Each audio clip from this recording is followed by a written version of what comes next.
Hey guys, in this video I'm going to be showing you how to stop your Firefox browser from directing you to a site when you open it, instead of the default Firefox home screen.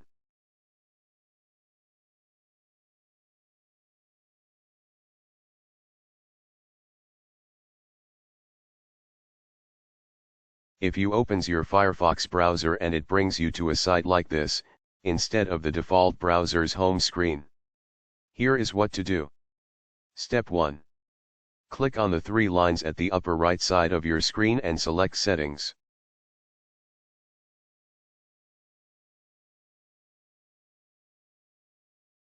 Step 2.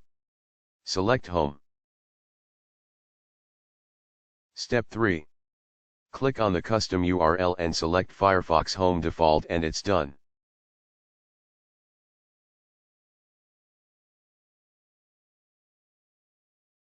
Now, let's close this browser and reopen it to see if it's actually done.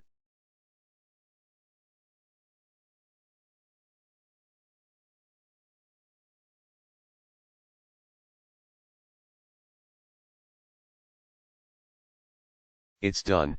Thanks for watching.